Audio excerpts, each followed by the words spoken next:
بسم الله الرحمن الرحيم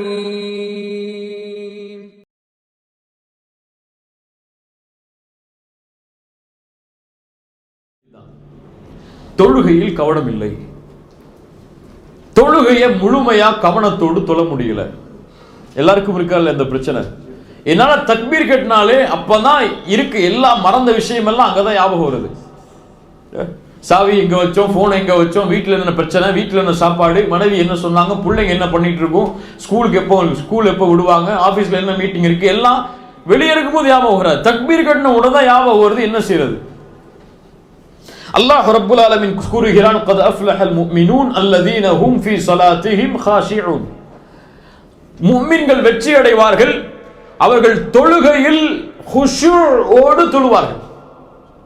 குஷூ ரூஹுஸ் ஸலாத், தொழுகையுடைய ரூஹ் அது. அது இல்லை என்றால் தொழுகை தூக்கி வீசப்பட்டுரும். தொழுகை தூக்கி வீசப்பட்டுரும்.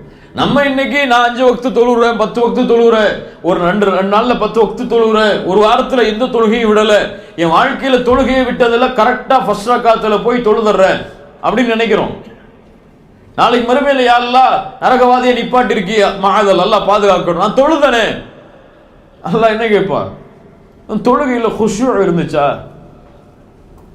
குஷூ உள்ளத்தில் அல்லாஹ்வை பயப்படக்கூடிய தன்மை. அது தக்பீர் கட்டும் பொழுது அப்படியே முகமெல்லாம் சிவந்து அப்படி பணிவு இறைச்சத்தோட பல பேரை பார்த்தீங்கன்னா தக்பீரை 10 முறை கட்டுவாங்க. வஸ்வசா அல்லாஹ் அக்பர் அல்லாஹ் அக்பர் மறுபடியும் அல்லாஹ் அக்பர் கட்டுவாங்க. ஏன்னா அவங்களுக்கு சூரத்துல் ஃபாத்திஹா வரலையா, முழுமையான கான்சென்ட்ரேஷன் வரலையா, அதுக்காக தக்பீரை மீண்டும் மீண்டும் கட்டுவாங்க. இப்படி தொழுதல் குஷூஆ? அல்ல அப்படியே தலையை தாழ்த்தி நெஞ்செல்லாம் அப்படி குனிஞ்சு பணிவா இறையச்சத்தோட அல்லாஹ்வுக்கு முன்னாடி நிக்கிறது குஷூஆ? அல்லாஹ் இந்த குஷூலாம் பார்க்க மாட்டான். உன் முகம் எப்படி இருக்கு, உங்களுடைய வெளிப்படை எப்படி இருக்கு, எங்க பாக்குறீங்க, எப்படி பணிவா இருக்கீங்க, உங்க உடல் அமைப்புல அல்லாஹ் அதெல்லாம் பார்க்க மாட்டான். கல்வில் இந்த பணிவு இருக்கா? ரப்புக்கு முன்னால் இருக்கிறோம் என்ற எண்ணம் இருக்கா? அரசனுக்கு முன்னால் தலைகுனிய போகிறோம் என்ற உணர்வு இருக்கா? இந்த உணர்வு இருந்தால் தொழுகை முழுக்க அல்லாஹ் அங்கீகரிப்பான். இந்த உணர்வு தக்பீர் கட்டும் போது இல்ல, சலாம் கொடுக்கும் போது இல்ல, வெளியே போகும் போது இல்லைன்னு சொன்னா இந்த தொழுகை அப்படியே அவனுக்கு தூக்கி கொடுத்துருங்கன்றுவான்ல. நீ யாருக்கோ தொழுது இருக்க வச்சுக்கொண்டுருவான். அல்லாஹ் ரப்புல் ஆலமீன் குஷூஓடு தொழுகையை தொழக்கூடிய பாக்கியத்தை தருவானாக. முதலில் குஷூ வருவதற்கு செய்ய வேண்டியது என்ன? குஷூ கல்பில் உள்ளது. கல்புல என்ன இருக்கோ அதான் தொழுகையில வரும். கல்புல அல்லாஹும் அல்லாஹ்வுடைய ரசூலும் மறுமையும் இருந்தா தொழுகையும் அல்லாஹ்வும் ரசூலும் மறுமையும் வரும். கல்புல ஷஹவாத்தும் சுபஹாத்தும் இருந்தா வெளிப்படையிலும் ஷஹவாத்து சுபஹாத்தா வரும். ஷஹவாத்னா என்ன? மனோ இச்சைகள், அசிங்கமான விஷயங்கள். சுபஹாத்னா ஒரு சத்தியத்தை அசத்தியமா பார்க்கிறது, அசத்தியத்தை சத்தியமா பார்க்கிறது. ஷஹவாத்திலிருந்து வெளியே வரணும்னா என்ன செய்யணும்? என்ன செய்யணும்? பாவங்கள், அசிங்கமான விஷயங்கள் வெளியே வரணும் என்ன செய்யணும்? தௌபா செய்யணும். சுபஹாத்தில் சத்தியத்தை அசத்தியமா பார்க்கிறது, ஹலால ஹராமா பார்க்கிறது, ஹலால ஹராமா பார்க்கிறது, ஹராம ஹலாலா பார்க்கிறது. இப்படி இருந்தால் என்ன செய்யணும்? தௌபா செய்யணுமா? இவரு இல்ம கத்துக்கணும், இல்ம கத்துக்கணும். இப்ப இந்த ஷஹவாத்தும் சுபஹாத்தும் யாருடைய கல்புல இருக்கோ இவங்களால குஷூவா தொழ முடியாது. தொழுகைங்கிறது தக்வாவை உருவாக்குற ஃபேக்டரி கிடையாது. தக்வா உருவாக்குற ஒரு மிஷின் கிடையாது. தொழுகை தக்வாவை சமர்ப்பிக்கிற இடம். தொழுகையுடைய வெளியில எப்படி உங்களுடைய நிலைமை அல்லாஹ்வோடு இருக்கோ அதே நிலைமை தான் தொழுகைக்கு உள்ளேயும் இருக்கும். வெளியே ஹராம செஞ்சுட்டு, வெளியே சினாவை செஞ்சுட்டு, வெளியே ரிபாவை வாங்கிட்டு, வெளியே அல்லாஹ்வை மறந்துட்டு, வெளியே அல்லாஹ்வுடைய கட்டளைகளை மீறிட்டு தொழுகையில தக்பீர் கட்டின ஒண்ணு அல்லாஹ்வுடைய ஞாபகம்னா வராது. இப்போ இதான் நமக்கு முதல் டெஸ்ட். அல்லாஹு அக்பர்னு தக்பீர் கட்டின ஒண்ணு கல்புல இருந்து என்ன வெளியே வருதோ அதுதான் கல்புல இருக்கு. துன்யா வெளியே வந்துச்சு, ஆபீஸ் வெளியே வந்துச்சு, ஒய்ஃப் வெளியே வந்தாங்க, மனைவி வெளியே வந்தாங்க, பிள்ளைங்க வெளியே வந்தாங்கன்னா கல்புல இருக்கிறது இந்த சாக்கடைகள் தான். இவங்க சாக்கடைகள் இல்லை. அல்லாஹ் மறந்து கல்புல இருக்கக்கூடிய இந்த அசுத்தங்கள். இப்போ இதை வெளியே தூக்கி போடாத வரைக்கும் ஹுஷு வராது. சொல்றது கிளியரா? கல்புல என்ன இருக்கோ அதான் தொழுகையில வரும். தொழுகையில உட்கார்ந்து கல்புல அமுக்க முடியாது. இப்படித்தான் நீ வரணும்னு சொல்லி முடியாது. மனிதன் அவன் முடியாது. அல்லாஹ் ரப்புல் ஆலமீன் பாதுகாக்கணும். இரண்டாவது, தொழுகையில நிற்பதற்கு முன்னால ஒருத்தனை பயந்து கொள்ளணும். யார் அவன்? ஹன்சம். அவன் பேர் என்ன? ஹன்சம் அல்லது ஹின்சம் அல்லது ஹுன்சம். இந்த மூணுமே அரபி லஃப்ல சொல்லலாம். ஹன்சம், இவனை பயப்படணும். யார் இவன்? அபு உஸ்மான் இப்னு அபி ஆஸ் ரலியல்லாஹு அன்ஹு அவங்க அல்லாஹ்வுடைய ரசூல்ட்ட வராங்க. ரசூலுல்லாஹி ஸல்லல்லாஹு அலைஹி வஸல்லம் அவங்கள, நான் தொழுகையில தக்பீர் கட்டின உடனே எனக்கும் தொழுகைக்கும் இடையில அல்லது ஓதுறதுக்கும் தொழுகைக்கும் இடையில ஷைத்தான் வர்றான். நம்ம கேட்க வேண்டிய கேள்வி. ரசூலுல்லாஹி ஸல்லல்லாஹு அலைஹி வஸல்லம் சொன்னாங்க, தாக்க ஷைத்தான், அவன் ஒரு ஷைத்தான், யுகாலு லஹு ஹன்சம், அவன் பேர் ஹன்சம். ஜின்களுடைய வகையில இவனும் ஒரு வகை ஹன்சம். இவன் வந்தால் அல்லாஹ்விடத்தில் ஷைத்தானை விட்டு பாதுகாப்பை தேடுங்கள். அஊது பில்லாஹி மினஷ் ஷைத்தானிர் ரஜீம். அப்படியும் செல்லவில்லை என்றால் இடதுபுறம் திரும்பி கொஞ்சம் இது போன்று வஸ்குல் செய்து கொள்ளுங்கள். இடதுபுறம் திரும்பி வஸ்குல் செய்யணும்னு சொல்லி பக்கத்தில் நிற்கிறவர் மேல செஞ்சிடக்கூடாது. கொஞ்சம் தலையை கொஞ்சம் சைடா திருப்பி இடதுபுறம் திருப்பி வஸ்குல் என்று செய்தல் ஷைத்தானிடமிருந்து பாதுகாப்பை தரும். முதல் அஊது பில்லாஹி மினஷ் ஷைத்தானிர் ரஜீம். இரண்டாவது, இதையும் தொழுகையில வந்து செஞ்சா மட்டும் ஆகாது. ஷைத்தானை விட்டு தன்னுடைய வாழ்க்கையில எல்லா விஷயத்திலையும் விலகி நிற்கிறவருக்கு அஊது பில்லாஹி மினஷ் ஷைத்தானிர் ரஜீம் சொன்னா ஷைத்தான் ஓடுவான். கல்புலேயே ஷைத்தானுக்கு பங்களா கட்டி வாடகை வாங்காம தங்க வச்சிருந்தா என்னதான் வரும்? நீ விரட்டி விட்டாலும் போக மாட்டான். நம்ம விரட்டி விட்டாலும் அவன் என்ன செய்ய மாட்டான்? போக மாட்டான். இப்போ வாழ்க்கையில ஷைத்தான் இல்லைன்னா தொழுகையிலையும் ஷைத்தான் இருக்க மாட்டான். விரட்டினா ஓடிடுவான். வாழ்க்கையில நம்மளே கூட வச்சுக்கிட்டு என்னோடய இரு, பிசினஸ்ல என்னோடய இரு, வட்டியா என்னுடைய தொழில் இரு, கிரெடிட் கார்டா, என்னுடைய பர்ஸ்ல கிரெடிட் கார்டா இரு, இப்படி எல்லா விஷயத்திலும் என்னோட இருந்துங்க, தொழுகையில மட்டும் போனா போக மாட்டான்.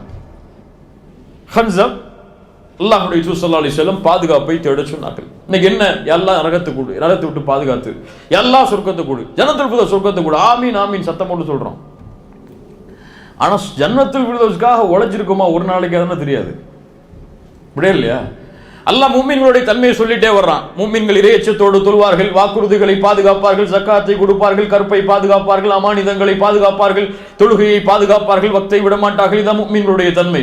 இவர்கள் சொர்க்கத்துடைய வாரிசுதாரர்கள். இந்த சொர்க்கம் ஜன்னத்துல் ஃபிர்தௌஸ்.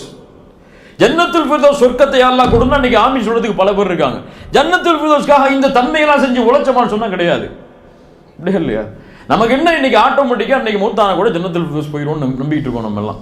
இன்னைக்கு மூத்தானா சொர்க்கம் பானுக்கு இல்ல, மாஷா அல்லாஹ், அல்லாஹ் பாதுகாத்தவர்களை தவிர. ஆனா ஒவ்வொரு நாளும் தூங்கும் போது கேட்க வேண்டியது கேள்வி என்ன? இன்னைக்கு என்ன செஞ்ச நீ சொர்க்கத்தை அடைகிறதுக்கு? கரெக்டா தொழுதியா? கரெக்டா ஹுஷூவோடு தொழுதியா? ஜக்காத்து கொடுத்தோமா? அமானிதங்களை பேணணுமா? பொறுமையா இருந்தோமா?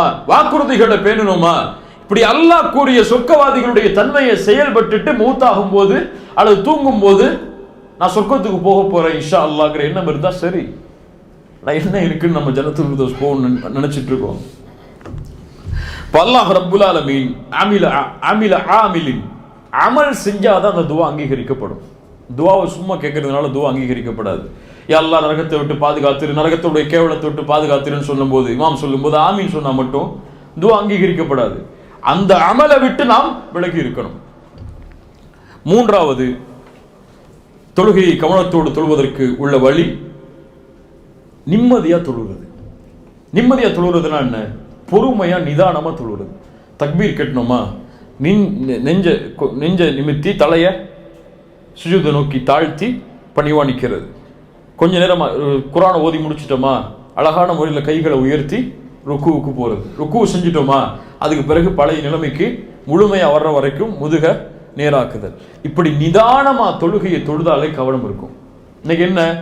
தக்பீர் கட்டுவான், சலாம் கொடுத்துட்டு வெளியே போறதே தெரியாது. அப்படியா இல்லையா?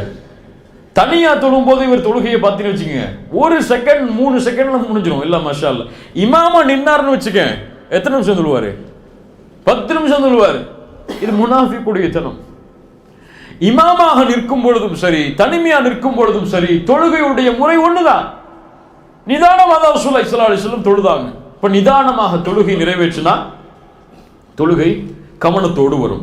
ரசூலுல்லாஹி ஸல்லல்லாஹு அலைஹி வஸல்லம் சொன்னாங்க, ஒரு மனிதன் திருடக்கூடிய திருட்டில் மோசமான திருட்டு தொழுகையில் திருடுதல். எப்படி?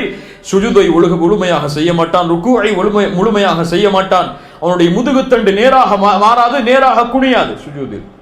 இவன் தொழுகையில் திருடுகிறான் என்று அல்லாஹ்வுடைய ரசூல் ஸல்லல்லாஹு அலைஹி வஸல்லம் சொன்னார்கள். ஒரு ரசூலுல்லாஹி ஸல்லல்லாஹு அலைஹி வஸல்லம் சஹாபி வந்தாங்க, தொழுதாங்க, நஃபிலான தொழுகை. ரசூலுல்லாஹ் சொன்னாங்க, இர்ஜி ஃபஸல்லி ஃபஇன்னக லம் துஸல்லி, திரும்பி போங்க, தொழுங்க, இன்னும் தொழலன்னாங்க. ரெண்டாவது முறை வந்தாரு, ரசூலுல்லாஹ் தொழுதுட்ட, இர்ஜி ஃபஸல்லி ஃபஇன்னக லம் துஸல்லி, தொழல, மீண்டும் தொழுங்கன்னாங்க. மூணாவது முறை, யா ரசூலுல்லாஹ் எனக்கு தொழ தெரியாது, தொழுகை கற்றுக் கொடுங்கன்னாங்க. ரசூலுல்லாஹ் சொன்னாங்க, சுஜூத் செய்யுங்க, நிதானமா சுஜூத் செய்யுங்கன்னாங்க. ருக்கு செய்யுங்க, நிதானமா ருக்கு செய்யுங்கன்னாங்க. இப்ப அந்த நிதானம் கவனத்தை ஏற்படுத்தும். நான்காவது, தொழுகையில் எங்க பார்க்கிறோம்னு முதல்ல பார்க்கணும்.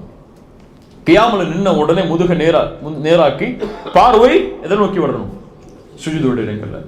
சுஜூதுடைய இடங்கள்ல விழும் பொழுது கவனத்தை நீக்கக்கூடிய உருவப்படங்களோ அல்லது விஷயங்களோ இருந்தா அதை நீக்கிறணும். இன்னைக்கு பல மேட்டை பார்த்தா பட்டுப்புடவை மாதிரி இருக்கு, பல தொழுகை விரிப்புகளை பார்த்தா பட்டுப்புடவை மாதிரி இருக்கு, அல்லது காபாவுடைய துணி மாதிரி விரிச்சு போட்டு ரொம்ப பளபளன்னு மேட்டை வச்சு தொழுது அவருக்கு சிறந்ததா இருக்கு. ஆனா இதுவெல்லாம் கவனத்தை திருப்பி விடும். சுஜூத் செய்யக்கூடிய இடம் கொஞ்சம் பிளேனா இருந்தா கவனம் அந்த பார்வையை நோக்கி செல்லும். இல்லைன்னா அங்க போய் ஷைத்தான் அங்கிருந்து வேற பக்கம் திருப்பிடுவா. இஷாராவுடைய நேரத்தில், அத்தஹியாத்துடைய நேரத்தில் பார்வையை ஒரு பக்கம் ஒன்று சேர்த்தல்.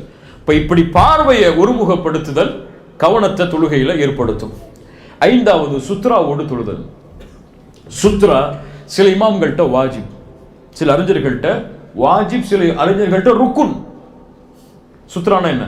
முன்னாடி ஒரு தடுப்பை வச்சு தொழுதல், போனை வச்சு தொழுறது இல்லை, ஒரு உயரம் உள்ள ஒரு தடுப்பை வச்சு முன்னாடி வச்சு தொழுதல் சுத்ரா. நமக்கும் அந்த தொழுகைக்கூடிய இடைக்கும் இடையில யாரும் உள்ள நுழையாதபடி அதுக்கு பின்னாடி தான் மக்கள் இருக்கிற மாதிரி சுத்ரா வச்சு தொழுதல். இமாமுக்கு பின்னாடி நிற்கும் போது சுத்ராவை தூக்கி வச்சிடக்கூடாது, இமாம் தான் நமக்கு சுத்ரா. தனியா தொழும் போது, பள்ளியில நடுப்பள்ளியில தொழும் போது ஒண்ணுமே இல்லாம தொழக்கூடாது.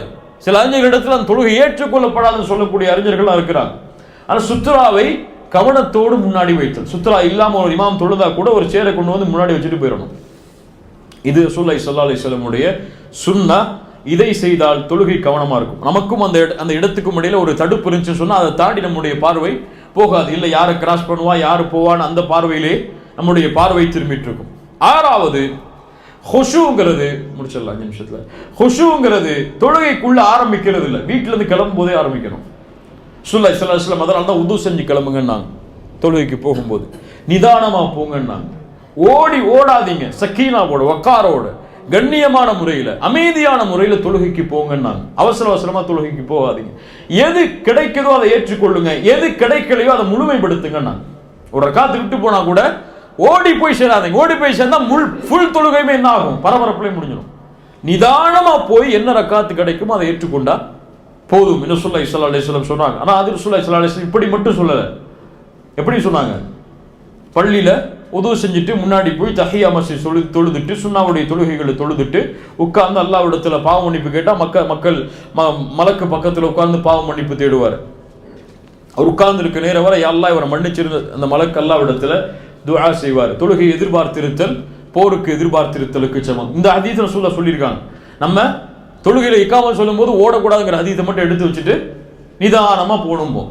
அல்லாஹ் ரப்பல் ஆலமீன் பாதுகாக்கணும். ஏழாவது, பள்ளிக்குள்ள போன உடனே ஃபர்து தொழுகைக்கு முன்னாடி சில பிராக்டிஸான தொழுகையை தொழரும். நவாஃபிலான தொழுகை, தஹியா மஸ்ஜித், சுன்னா தொழுகை, இது போன தொழுகைகளை தொழுதா நம்ம தயாராகும் தொழுகைக்காக. அப்போ முழுமையான கவனம் ஃபர்துக்கு வரும். சுன்னத்தான தொழுகை, நஃபிலான தொழுகைகளை முன்னாடி தொழுதா.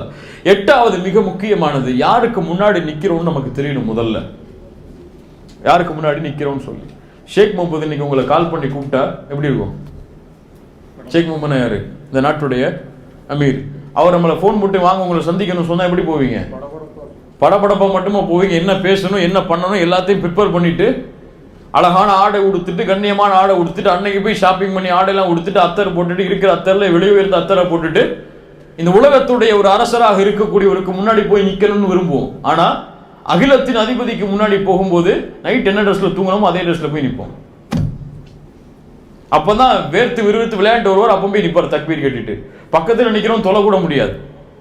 அல்லாஹ்விற்கு கொடுக்கக்கூடிய கண்ணியம் நம்முடைய ஆடையிலையும் நம்முடைய செயல்முறைகளிலையும் தொழுகையில் வெளிப்படும். ஹுது ஸீனத்தக்கும் இன்த குல்லி மஸ்ஜித். ஒவ்வொரு மஸ்ஜிதுடைய கண்ணியத்தையும் எடுத்துக்கொள்ளுங்கள். ஆடைகளை அலங்கரித்தல் அல்லது குர்ஆன் என்ன ஓத போறோம்னு சொல்லி முன்னாடியே ப்ரிப்பேர் பண்றது, என்ன ஓத போறோம் அதுக்குடைய அர்த்தம் என்ன அப்படி முன்னாடியே பார்க்கறது, இது போன்ற வழக்கங்கள் எல்லாம் தொழுகையில் கவனத்தை கொண்டு வரும். 9வது, இது நமக்கு எவ்வளவு சொன்னாலும் நமக்கு வராது, இல்ல மாஷா அல்லாஹ், அல்லாஹ் பாதுகாத்தவர்களை தவிர, என்ன தொழுகையில ஓதுறோன்னு நமக்கு தெரியணும். முடிச்சார், 5 நிமிஷம் சொல்லிட்டார் அவரு. பாபா என்ன தொழுகையில ஓதுறோம்னு சொல்லி நமக்கு தெரியணும். என்ன ஓதுறோம்? சுப்ஹான ரப்பியல் அஸீம். எத்தனை பேருக்கு அர்த்தம் தெரியும் சொல்லுங்க, நீங்க சொல்லுங்க. எத்தனை பேருக்கு அர்த்தம் தெரியும்? எத்தனை பேருக்கு தெரியும் சுப்ஹான ரப்பியல் அஸீம்? இப்ப கேட்பேன், கையை தூக்கலன்னா கேட்பேன், சொல்லணும். உண்மையா சொல்லுங்க, எனக்கு தெரியும், முழுமையான அர்த்தம் சொல்லுங்க, கையை உயர்த்துங்க. எத்தனை வருஷம் தொழுதுருப்போம்? 30 வருஷம், 35 வருஷம், 40 வருஷம். ஒரு சின்ன வார்த்தைக்குரிய அர்த்தம் கூட நம்ம இன்னும் பார்க்கல. ஆனா தொழுகையை கவனமா தொழணும்னு நினைக்கிறோம். தொழுகையில வந்தா கவனம் வர மாட்டேங்குதுன்னு நினைக்கிறோம். இப்ப யார்கிட்ட மிஸ்டேக் இருக்கு? நம்மள்ட்ட தான் தவறு இருக்கு. சுப்ஹான ரப்பியல் அஸீம், சுப்ஹான ரப்பியல் அலா, ரப்பிக்ஃபிர்லி, இந்த லஃப்லுக்கு கூட என்ன அர்த்தம்னு இன்னும் நம்ம பார்க்கல. கொஞ்சம் வேற கவனம் முடிக்கணுங்கிறதுனால கொஞ்சம் சீக்கிரம் முடிச்சிடறேன், இல்லைன்னா கொஞ்சம் அதிகமாயிரும். சுப்ஹானல்லாஹ், அவ்வளவு அறியாமையிலே முடிய சமூகம் இருப்பதை பார்க்கும்போது மனசெல்லாம் வலிக்குது. சுப்ஹான ரப்பியல் அலாக்கு என்ன அர்த்தம் தெரியலன்னா, குர்ஆன்ல ஓதக்கூடிய சூறாக்களுக்கு என்ன அர்த்தம் ஓத முயற்சிப்போமா? கிடையாது. அல்லாஹ் பாதுகாக்கணும் இந்த அறியாமை விட்டு. 10வது கடைசி, தொழுகையை தடுக்கக்கூடிய எல்லாத்தை விட்டு விலகிடணும். பசிக்குதா, ரொம்ப சாப்பிட்டு வந்து தொழுங்க, பரவாயில்ல. ஃபர்த ஜமாத்தை விட்டா கூட பரவாயில்ல, பசியை முடிச்சுட்டு வந்து தொழுங்க. பசியோட தொழுது ஜமாத் தொழுகையும் பாலாக வேணாம். தாகமா இருக்கா, தண்ணி குடிச்சிட்டு வந்து தொழுங்க. அல்லது உங்களுக்கு கழிவறைக்கு போகணும் எண்ணம் இருக்கா, போயிட்டு வந்து தொழுங்க, பிரச்சனை இல்லை. முக்கியமான வேலைகள் இருக்கா, அது எமர்ஜென்சியான சிச்சுவேஷன், அதை முடிச்சாதான் தொழுகையில கவனம் செலுத்த முடியும், அதை முடிச்சு வந்து தொழுங்க, பிரச்சனை இல்லை. ஆனா 2க்கு இடைப்பட்டதுல இதையும் வாங்கி போட்டுட்டு அதையும் வாங்கி போட்டுட்டு தொழுது எந்த பணத்தையும் இல்லாம போறதை விட எல்லாத்தையும் முடிச்சுட்டு வந்து நிதானமா தொழுறது நல்லது. இதை எடுத்துடக்கூடாது. இதை நான் வழக்கமா எடுத்துக்கொள்வேன். எம்டிட்ட போன் பேசிட்டு வந்தா தொழுதா நிம்மதி வரும், அல்லது வீட்டுல போய் சாப்பிட்டு ஒய்ஃப் கையால உணவை வாங்கி சாப்பிட்டாதான் நிம்மதி இருக்கும், அதுக்கப்புறம் தான் தொழுவேன்னு சொல்லி இதெல்லாம் காரணமா கட்டக்கூடாது. அவசரமான நிலைமை அல்லது தடுக்க முடியாத சூழ்நிலை வரும்பொழுது அதை செஞ்சுட்டு வந்து ஊர்ல எமர்ஜென்சியா ஒரு கால் வந்துச்சு, கட் ஆயிடுச்சு, என்னன்னு தெரியணும். அது தொழுகையில் தக்பீர் கட்டினா நமக்கு கவனம் வருமா? வராது. அதான் ஆபகம் வரும், என்ன எமர்ஜென்சி ஆயிடுச்சுன்னு சொல்லி. இப்போ அதெல்லாம் முழுமையா தெரிஞ்சிட்டு வந்து தொழுகிறது சிறந்தது. இந்த மாதிரி விஷயங்களை கடைபிடித்தால் தொழுகை கவனமோடு அமையும். அல்லாஹ் ரப்புல் ஆலமீன் இது போன்ற தொழுகைகளை முழுமையாக தொழக்கூடிய வாய்ப்பை எமக்கு தரட்டும்.